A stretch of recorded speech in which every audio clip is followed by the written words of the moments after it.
everyone, and let's start our part 2 of Nelson Mandela.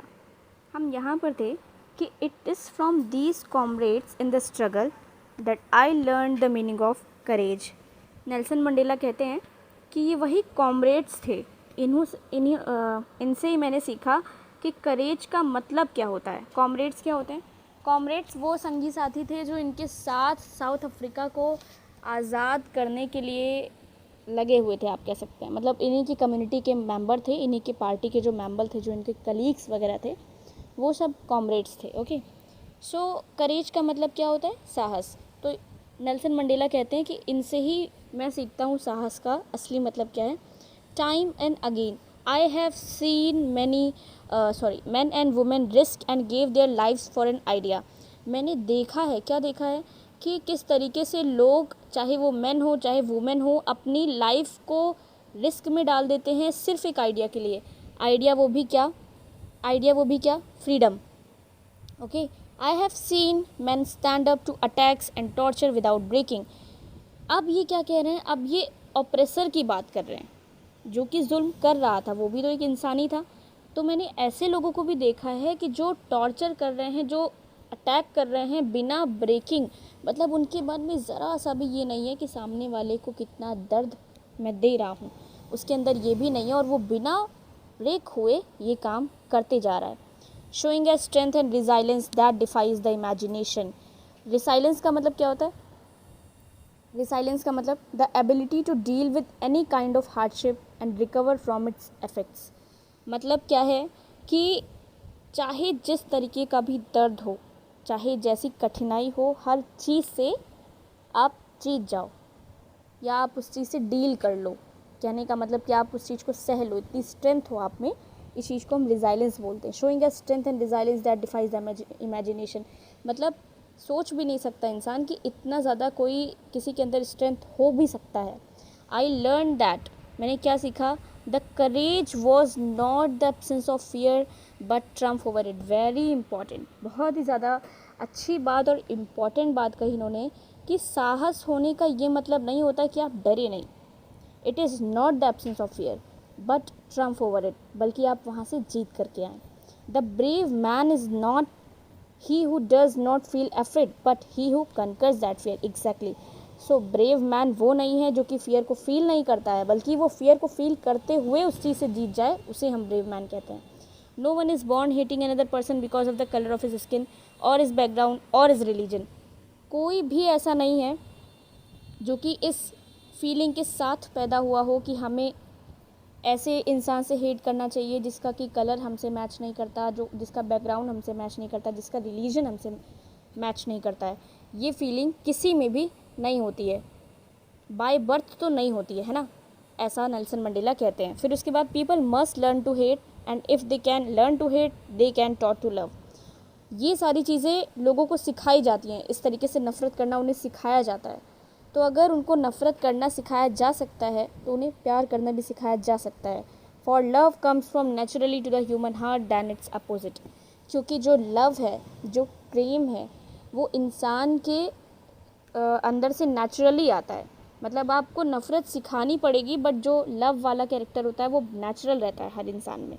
वो जो good character होता है वो नेचुरल होता है. Even in the grimmest times in prison, when my comrades and I were pushed to our limits, I would see a glimmer of humanity in one of the guards, perhaps just for a second, but it was enough to reassure me and keep me going. मतलब क्या है कि जब ये prison में थे, इनके साथ जब वो बुरा वक्त जब चल रहा था, उस समय जब इनको उनके लिमिट तक पुश किया जाता था, मतलब एक आखिरी सांस तक इंसान को तड़पाया जाए, उस वक्त तक भी ये चलते रहते थे. उस टाइम पर भी ये अपने आप को कहते थे कि नहीं, हम सह लेंगे. ऐसा वो क्यों कहते थे? क्योंकि एक सेकंड के लिए सही, पर वो जो जुल्म कर रहा है वो उसकी आंखों में देख लेते थे कि एक सेकंड के लिए सही, पर वो रुक रहा है, उसके अंदर वो चीज़ आ रहा है कि नहीं, मुझे ऐसा नहीं करना चाहिए. बस इसीलिए अपनी इसी सोच को आप कह सकते हैं कि बढ़ावा थोड़ा सा दिया जाए, जिससे कि वो और थोड़ा सा सोचे कि नहीं, इतना दर्द हमें नहीं देना चाहिए किसी इंसान को. इसलिए वो कीप गोइंग करते रहते थे, वो चलते रहते थे आगे, है ना. उसके बाद कह रहे हैं कि man's goodness is a flame that can be hidden but never extinguished. तो इंसान की जो अच्छाई होती है, इंसान की जो अच्छाई होती है वो एक ऐसा फ्लेम है। फ्लेम का मतलब क्या होता है, जैसे मोमबत्ती में आपने वो देखा होगा ऐसे फ्लेम बनी रहती है ना, फ्लेम। इंसान की जो अच्छाई है आप उसको छुपा सकते हो, मतलब आप इसको ढाक सकते हो, छुपा सकते हो, पर आप इसको बुझा नहीं सकते हो। ऐसा कौन कहते हैं? हमारे नेल्सन मंडेला कहते हैं। इसके बाद है, in life every man has twin obligations to his family, to his parents, to his wife and children, and he has an obligation to his people, his community, his country. Okay तो हर इंसान का जो है दो, कह सकते हैं आप, ऑब्लिगेशन होता है, दो रिस्पॉन्सिबिलिटी होती है। पहला उसके परिवार के लिए, पेरेंट्स के लिए, वाइफ के लिए, चिल्ड्रन के लिए। दूसरा उसकी कम्युनिटी, उसकी कंट्री के लिए। ये हमारे नेल्सन मंडेला कहते हैं, in a civil and inhumane society each man is able to fulfill those obligations according to his own inclinations and abilities. एक अच्छी सोसाइटी में, एक सिविल, एक जहाँ पर अच्छे न्याय के हिसाब से सारी चीज़ें होती हों, जैसे साउथ अफ्रीका जैसा एरिया ना हो वो, उस सोसाइटी में आप इन सारी ऑब्लिगेशंस को फुलफ़िल कर सकते हो, दोनों को। लेकिन जहाँ पर साउथ अफ्रीका जैसी कंट्री की हम बात करते हैं तो ये चीज़ें बिल्कुल ही इम्पॉसिबल थी for a man of my birth and colour to fulfil both of those obligations. मतलब इनके जैसा इंसान, इनके जैसे कलर का इंसान साउथ अफ्रीका जैसे देश में ऐसा काम नहीं कर सकता था। A man of colour who attempt to live as a human being was punished and isolated. मतलब साउथ अफ्रीका में उनके जैसा कलर वाला इंसान अगर इंसानों की तरह जीना चाहता है तो उसको पनिश किया जाता था, आइसोलेट किया जाता था, मतलब उसको बंद कर देते थे जेल वगैरह में, उसको किसी से मिलने नहीं दिया जाता था। In South Africa a man who tried to fulfil his duty to his people was inevitably ripped from his family. His home was forced to live life apart, a twilight existence of secrecy and rebellion. तो ripped का मतलब क्या होता है? छीन लेना। Twilight का मतलब क्या होता है? धुंधला। सिक्रेसी का मतलब गोपनीयता। रेबेलियन का मतलब विद्रोह। अब इसको समझते हैं। तो साउथ अफ्रीका में जो भी अपनी ड्यूटी फुलफ़िल करने की कोशिश भी करता था उसको उसके परिवार से दूर कर दिया जाता था, उसके घर से दूर कर दिया जाता था, उसको एक अलग से जीवन उसको व्यतीत करना पड़ता था। ठीक है, मतलब एक आप कह सकते हो Twilight existence of secrecy and rebellion, मतलब एक धुंधलापन सा, एक मतलब किस तरीके का, एक जैसे आप विद्रोह तो कर रहे हो, आप किसी चीज़ को सीक्रेटली आप कर रहे हो लेकिन आपको उसे छुपा कर करना होगा, आप उसको पूरा ओपनली नहीं कर सकते, दिखा नहीं सकते, उजागर नहीं कर सकते। धुंधलापन का मतलब क्या होता है कि कोई चीज़ ब्लर हो, कोई चीज़ क्लियरली विजिबल ना हो, ये मतलब है इस चीज़ का। ओके, आगे बढ़ते हैं। I did not in the beginning choose to place my people above my family, but in attempting to serve my people I found that I was prevented from fulfilling my obligation as a son, a brother, father and a husband. Nelson Mandela कहते हैं कि I did not in the beginning to choose place my people above my family, मतलब starting में तो मेरे अंदर ये चीज़ नहीं था कि मैं फैमिली से ऊपर मेरे लोगों को रखूँ, लोगों को मतलब कंट्री के लोगों को रखूँ, but in attempting to serve my people I found that I was prevented from fulfilling my obligations. मतलब क्या है कि पहले तो इनको ये चीज़ नहीं लगा, लेकिन जब इन्होंने ये करना स्टार्ट किया, ये अपने लोगों की जब हेल्प करने लगे, तब इनको लगा कि इनके कुछ राइट्स हैं as a son, as a brother, as a father, as a husband, जो कि प्रिवेंट हो रहे हैं, मतलब इनको नहीं मिल पा रहे हैं कम्प्लीटली। ओके, उसके बाद है I was not born with a hunger to be free, with a hunger to be free. मैं एकदम उस चीज़ से पैदा नहीं हुआ था कि मुझे आज़ाद होना है, इस चीज़ की भूख से मैं पैदा नहीं हुआ था। I was born free, free in every way that I could know. मैं फ्री ही बॉर्न हुआ था, मतलब मैं आज़ाद ही पैदा हुआ था। मैं जिस भी तरीके से आज़ादी को समझता हूँ मैं उस तरीके से आज़ाद ही था, ऐसा ये बोलते हैं। Free to run in the fields near my mother's hut, मतलब मेरी मदर की झोपड़ी के पास जो फील्ड है वहाँ पर मैं फ्रीली दौड़ सकता था, मैं फ्रीली स्विम कर सकता था उस नदी में जो कि मेरे विलेज में रहती थी, मतलब दौड़ती थी, आप कह सकते रन करती थी। Free to roast mealies under the stars, stars मतलब तारों के नीचे बैठ करके मैं भुट्टो को भून करके खा सकता था। And ride the broad backs of slow moving bulls, मैं बुल्स को भी चला सकता था।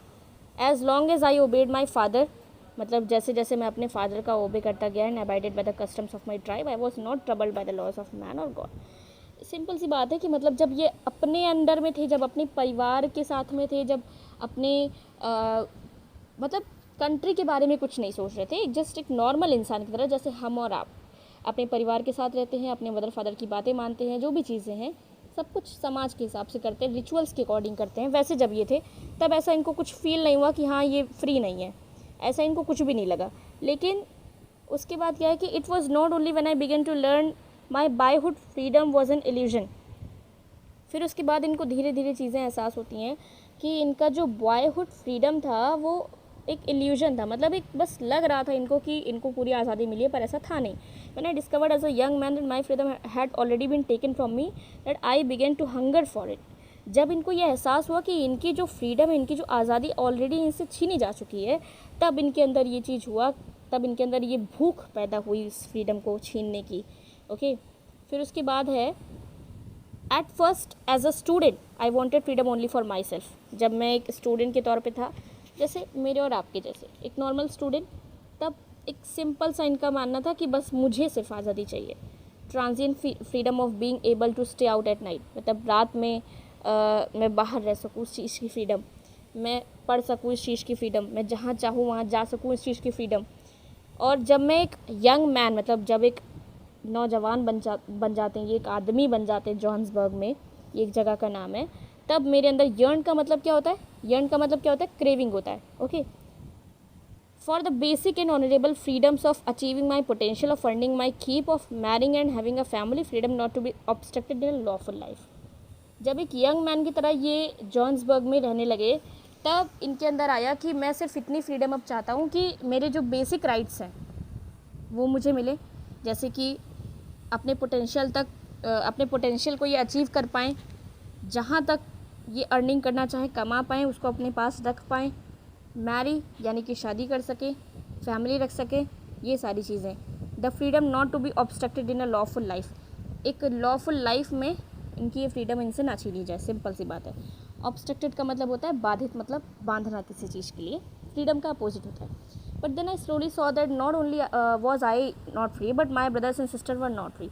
मतलब सिर्फ मैं ही नहीं, इनको ये एहसास हुआ कि सिर्फ मैं ही नहीं बल्कि मेरे जैसे और भी भाई बहन फ्री नहीं थे।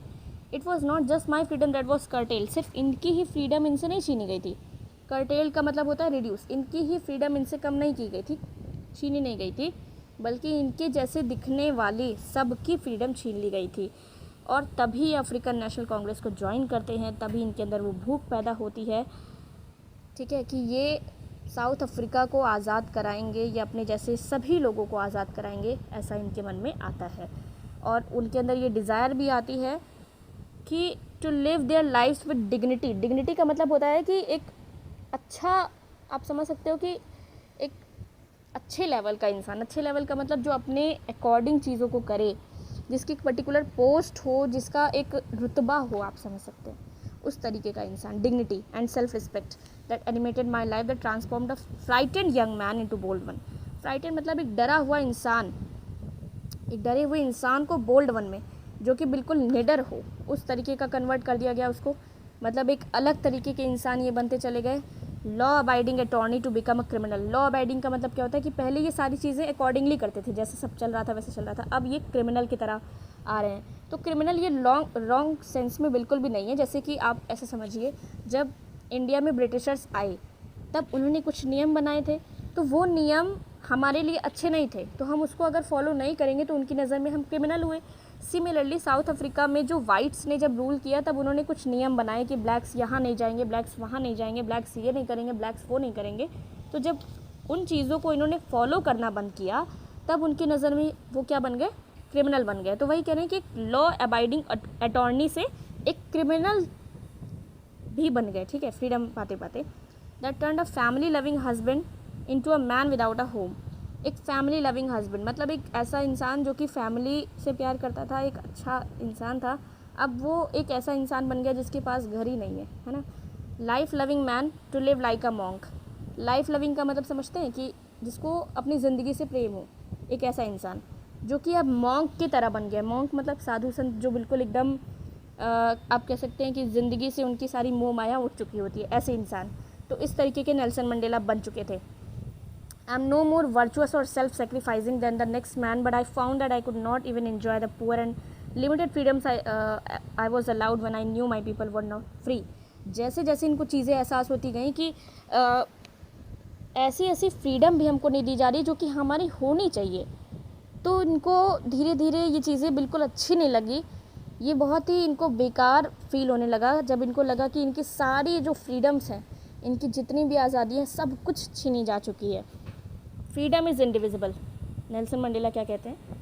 फ्रीडम इंडिविजिबल है, आप उसको विभाजित नहीं कर सकते, आप डिवाइड नहीं कर सकते फ्रीडम को। The chain on any one of my people were the chain on all of them.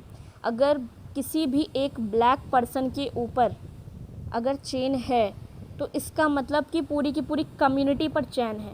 चैन का मतलब जंजीरें। वो एक ये दिखाया जा रहा है कि हमें बांधा गया है, हमें हमारे चीज़ों को नहीं करने दिया जा रहा है, ये इसको हम बोलते हैं chain. The chain on all of my, ये तो मैंने बता दिया। I knew that the oppressor must be liberated just as surely as the oppressed. Oppressor ही नहीं बल्कि ऑपरेस्ड को भी, जैसे ऑपरेस्ड और ऑपरेसर पहले समझिए कि ऑपरेसर क्या होता है, जो हमारे ऊपर जुल्म कर रहा है वो ऑपरेसर है, और हमारे ऊपर कर रहा है तो हम ऑपरेस्ड हुए। तो सिर्फ हमें ही नहीं आज़ाद होना है, बल्कि जो जुल्म कर रहा है उसको भी आज़ाद होना पड़ेगा, ये कह रहे हैं नेल्सन मंडेला। तो अब आप सोच रहे होंगे कि ऑपरेसर जो है वो किस तरीके से आज़ाद नहीं है। नेल्सन मंडेला आगे भी बताएंगे। A man who takes away another man's freedom is a prisoner of hatred. जो इंसान एक दूसरे इंसान की आज़ादी को छीन रहा है वो खुद ही नफ़रत के प्रिजन में कैद है ना, उसके अंदर भी तो नफ़रत ही भरी हुई है। He is locked behind the bars of prejudice. Prejudice मतलब a strong dislike without any good reason. बिना किसी अच्छे रीज़न की वजह से आप किसी को अगर डिसलाइक कर रहे हैं तो ये आपकी अच्छी चीज़ नहीं है ना, मतलब आप उस चीज़ में बंधे हुए हो। ये चीज़, ये थॉट आपके मन से निकलना चाहिए, इसलिए आप बंधे हुए हो। इसलिए ऑपरेसर को भी फ्री होना ज़रूरी है, ऐसा नेल्सन मंडेला बोलते हैं। फिर उसके बाद है एंड नैरो माइंडेडनेस, वही चीज़ है। I am not truly free if I am taking away someone else freedom just as surely as I am not free when my freedom is taken from me. मतलब एक ऐसा इंसान जब किसी दूसरे की फ्रीडम को छीन रहा है वो खुद ही फ्री नहीं है, ठीक है। जैसे कि मेरे ऊपर अगर कोई राज कर रहा है, कोई अगर मेरी फ्रीडम को छीन रहा है तो वो खुद भी नहीं फ्री है और मैं तो फ्री वैसे भी नहीं हूँ, right. Oppressed and the oppressor alike are robbed of their humanity. दोनों ही, जो ऑपरेशन है और ऑपरेस्ड हैं, दोनों की ही ह्यूमैनिटी छीन ली गई है, दोनों की ह्यूमैनिटी छीन ली गई है। रॉब्ड का मतलब होता है छीन लेना, बलपूर्वक छीन लेना, किसी से आप ज़बरदस्ती छीनो उसकी फ्रीडम, उसको बोलते हैं रॉब्ड, ठीक है। सो यहाँ पर हमारा चैप्टर एंड होता है। आप इस चैप्टर को दोबारा पढ़िए, फिर से पढ़िए, अपने अकॉर्डिंग पढ़िए। अपने अकॉर्डिंग का मतलब क्या है कि समझिए कि हर एक लाइन आपसे क्या कह रही है, नेल्सन मंडेला आपसे क्या कहना चाह रहे हैं, और उन विचारों को कॉपी पर लिखिए। इससे आपकी जो एबिलिटी है, सोचने समझने की जो क्षमता है, वो बढ़ेगी। This was all from my side and I hope that you have learned something from this chapter. Okay, thank you so much.